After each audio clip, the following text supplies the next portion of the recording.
Okay, I've got a weird question for you. Do you ever think about the orientation of loops? Who knew that in the jewelry world, the orientation of loops would be such an important thing? Well, it is. And one of my favorite clasps to use, if I'm going to use a metal clasp on a beaded woven piece, is a tube slide clasp. And I'm going to bring you in closer to show you exactly what I'm talking about here. So this is a traditional tube slide clasp right here.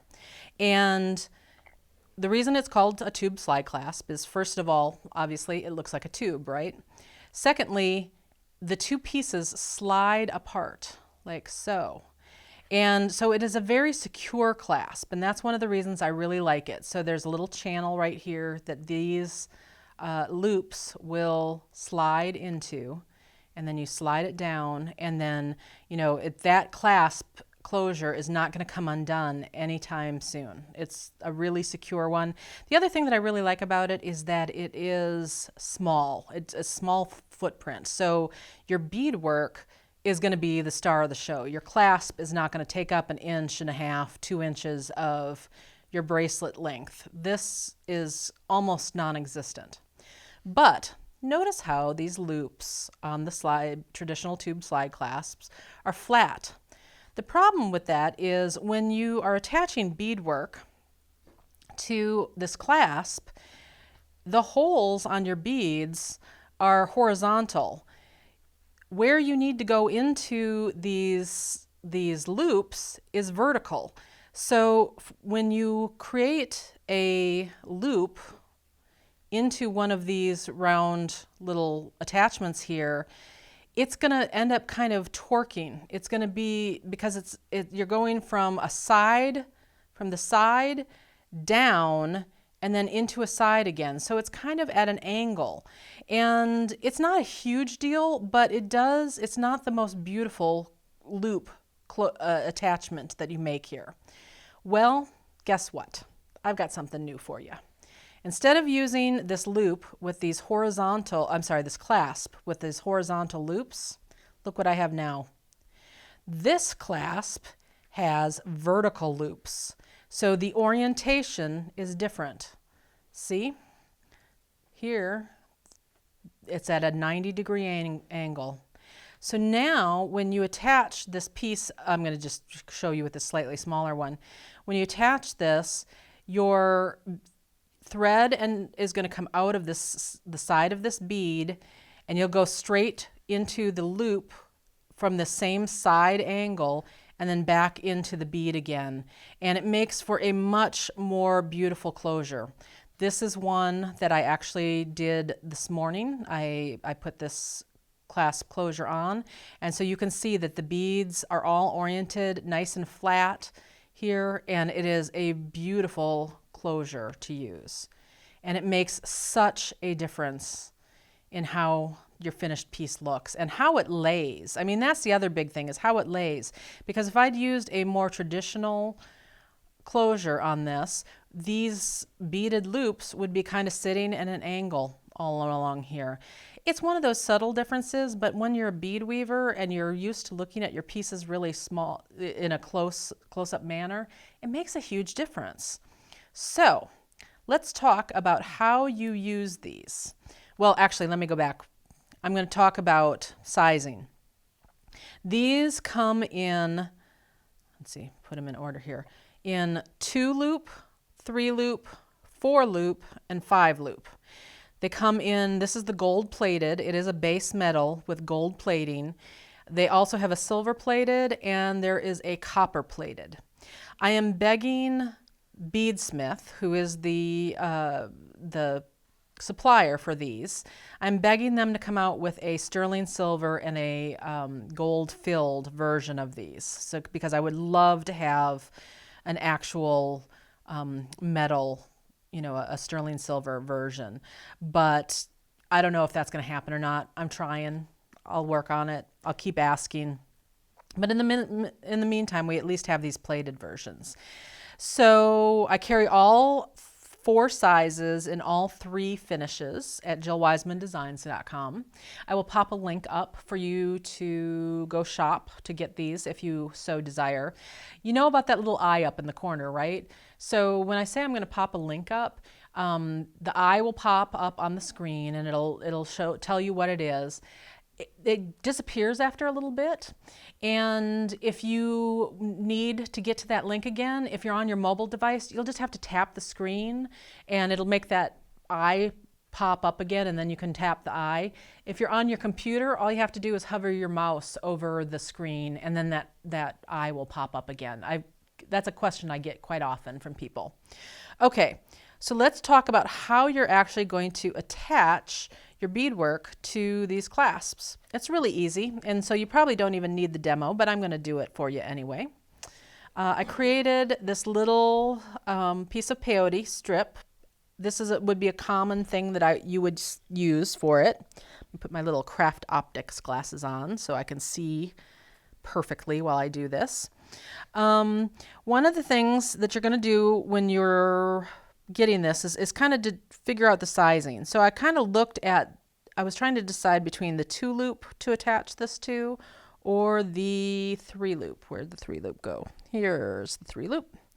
Okay, so if I do the 3 loop, it doesn't match up with beads quite as well as the 2 loop matches up. Plus, this means that the clasp also, notice that while the loops go from beadwork to beadwork, the extra part of the clasp it extends beyond the beadwork, and I would prefer for the clasp to be more the same size as the beadwork. So here, if I look at this, notice how this loop matches up here with this bead, and then this loop up here matches up with this bead. So I think that is going to be perfect to attach this clasp. So that means now I need to take my thread, which is over here, and navigate back up to that bead that I want to come out of to attach to the clasp.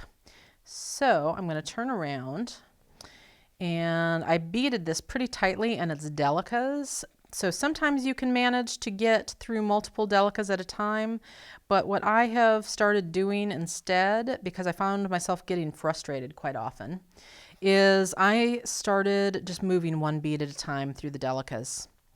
And it makes my life much easier because I can be sure that I can get through that bead. All right, so there we go. Let's make sure that was the bead. Yep, that's the bead that I want to be coming out of. So I'm coming out of the top of that bead. I probably should have brought some 15s because that would work really nicely to have some 15 seed beads, but I just brought the delicas. So I'm going to use the delicas to do the attachment loop. So I'm just going to pick up 2 or 3 of them. Doesn't really matter. I'm going to pass through that vertical loop.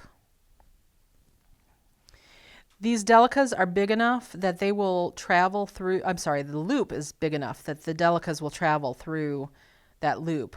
But I still tend to put half of them on one side and half of them on the other. So I'm going to pick up 2 more, and then I'm just going to pass right back through that original bead that I was coming out of. So I've just made a circle with them. And then I want to tighten that up. And by doing half and half, usually what will happen is you'll have a little bit of a thread, that bridge that will come across the vertical loop right there. And then my rule of thumb with a closure is I want at least 3 passes of thread through there, because that is a point of wear and tear when you wear your bracelet. Your clasp area is always going to get the most wear and tear. So I'm going to go back and reinforce 2 more times that loop of beads and thread. Come back through the loop, through those 2 delicas that I added for the beaded loop. Oop, looks like I missed one there. I can see these things now that I'm wearing my craft optics. I can actually see when I'm missing a bead, keeping my beadwork that far away.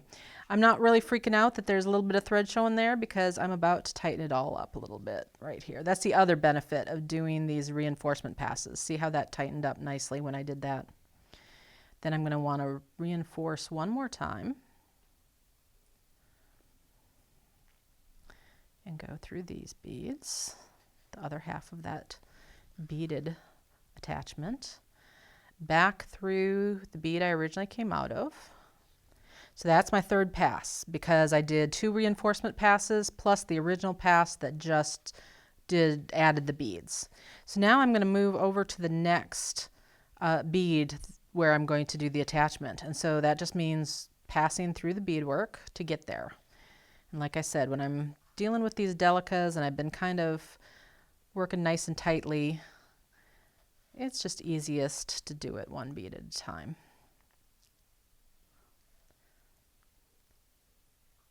This is what I was talking about. In the past, I will kind of try to pass through 2 or 3 at the same time. Sometimes it depends on the finish of your beads. These are some of the new Delica colors that came out in 2017. They're glazed. They're opaque glazed colors. This one happens to be, this is something else that I always get questions on. This one is DB 2316, matte, opaque, glazed, rainbow soft blue. Could they get more words in there? It's a really beautiful color. But anyway, the matte and glazed tend to have a little more friction on them. And so that's one of the reasons that I start going one at a time. They don't glide through the bead hole quite as easily. All right, so then I'm just going to do the exact same thing here on this second loop, and that is pick up 2 beads, pass through the loop in the clasp. Yep, you can see how that popped through the hole there, but I'm going to kind of try to get it to match that other one. All right, 2 more beads for this side, and then back through the Delica on the edge of your peyote strip. And tighten that up. Again, I'm going to try to make that thread bridge come across. There we go, like that. And now when I tighten up, now look how pretty that is. Like so. Again, I would reinforce this 2 more times so that it's nice and tight and strong, because that's always the thing, is I want to make it nice and tight and strong. I will let you pretend that I have already done that. And then from here, you just need to end off your thread. And let me just take a quick second and demonstrate that, because again, another question I get all the time. When I'm ending off a thread in peyote, super simple. I don't tie any knots or anything. Evidently, I just get them in my working thread when I'm trying to demo. That's what I do. Oh, I got a little piece caught there. Okay, there we go. I just weave back and forth through the beadwork when I do this. So I came down 2 beads. I'm going to go up 2 beads or 3. There's no, exact prescription. Just kind of do it how you feel. Because these beads, the glazed beads, are a little stickier, I think 2 is probably fine. 2 beads to pass through is fine. And then the other thing that I want to do is, my rule of thumb is I like to weave back and forth 3 times, change directions 3 times, and then I try to go in an opposite direction at least once. So I've been going, I went here, I went up, now let's go back towards the left here. And so I'll do that by 2 or 3 beads. So I'm weaving side to side and up and down. And that's why peyote is perfect to not have to tie any knots, because you've got so many options of which direction to go through. So I went through 3, and then at this point, that little piece of thread is nice and secure. I'm going to bring my scissors in, snip the end off like so, and voila. Then Barbie would just attach the other side here. Yours might be a little bit bigger, kind of like this one. And you will have a beautiful, flat, almost seamless closure here. And it makes such a difference. It's, like I said, it's a detail thing, but bead weavers tend to be detail-oriented people. So I love these vertical hole clasps, and the people who have already discovered them on our website, they love them too. So I've been ordering a lot of them, and I will keep a lot in stock. link up in the eye in the corner, also a link down in the description below. And I hope they help you make perfectly gorgeous closures too. Happy beading!